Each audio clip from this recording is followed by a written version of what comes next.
Hey guys, this is G from Beat Skills and Tone Empire. And today I want to show you the workflow of a typical 80s TV theme or soundtrack or synthwave kind of short track production. So if you want to check out the music video with me, just bear with me. And here is the track.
All right, so I hope you enjoyed the track and the music video.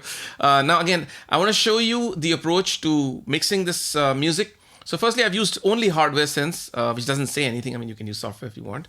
But I've also used Synthwave drums, which is a plugin for drums if you like the drums. I dumped them into my hardware sampler, which is the S2400, and then I performed them from there. So the whole approach here is basically the process of recording in the 80s, which is taking synths and all that, passing them through a board, and then dumping them to tape, right? And recording to multi-track tape. Then that tape is again playing that music back onto a board again, and that board is then mixing that music straight into a bus compressor and hopefully a tape machine.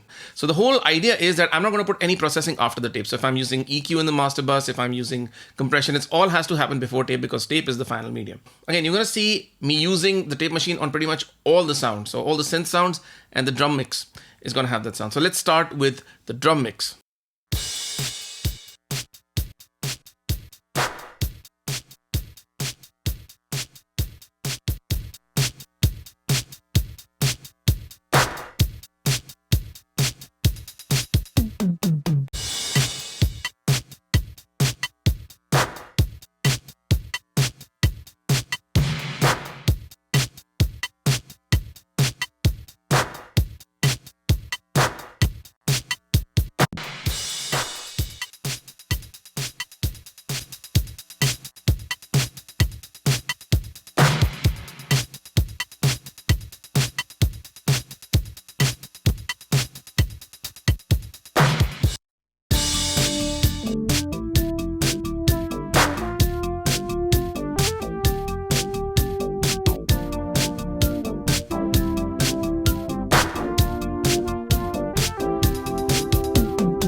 So as you could hear, the Model 5000 basically is making a very awesome punchy glue sound for the entire drum bus.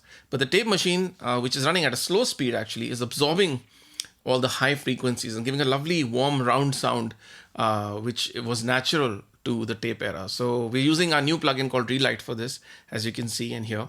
And this actually pretty much gives you a selection of 6 tape machines and 2 speeds. So you can select the kind of texture and sound that you're looking for and actually get that old school 80s vibe. And now let's listen to the brass and the pads and the whole, synth stuff along with the drums and bass.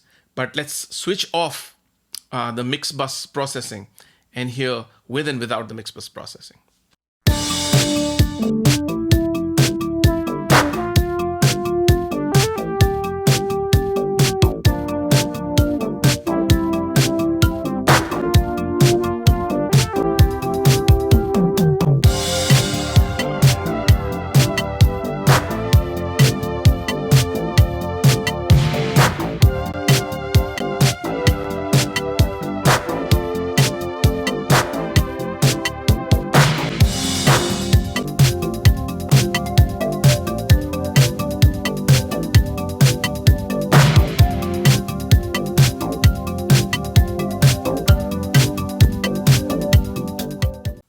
So as you see again, the black cube, which is the mastering EQ, is removing the mud from the low mids, adding a bit of boost in the lows and then a top air.